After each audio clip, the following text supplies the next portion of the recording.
Inabot ng 31 oras ang traslasyon ng Puong Jesus Nazareno ngayong taon na pinakamahaba sa nakalipas na isang dekada.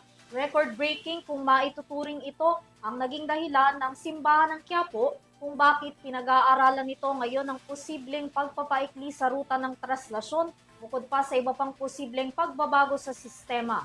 Alamin ang kabuuan ng balita sa aking report.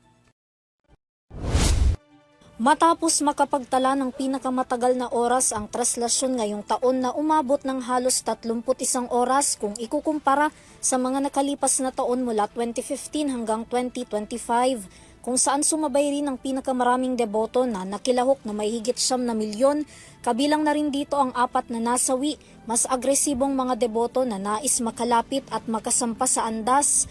Pinag-aaralan na ng pamunuan ng Minor Basilica and National Shrine of Jesus Nazareno ang ilang pagbabago sa sistema ng traslasyon sa 2027.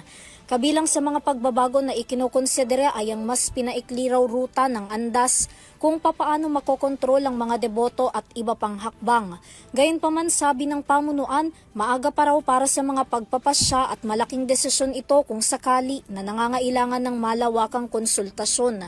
Samantala, matatandaan na sa paglipas ng mga taon, marami na ring binago sa pagdiriwang mula pa lang sa dating tawag sa puon na itim na Nazareno, Black Nazarene, Traslasyon Fiesta na ngayon ay mas kilala na sa Pista ng Jesus Nazareno.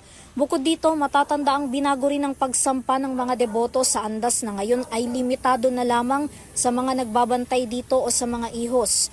Mula rin sa 3, ginawa ring 4 ang gulong ng andas na may sarili na ring manibela para sana sa mas mabilis na pag-usad ng andas. Nauna nang sinabi ng Quiapo Church na ang pagbagal sa galaw ng andas ay dahil sa ilang mga humarang na deboto sa daraanan nito na hindi naman daw maiiwasan.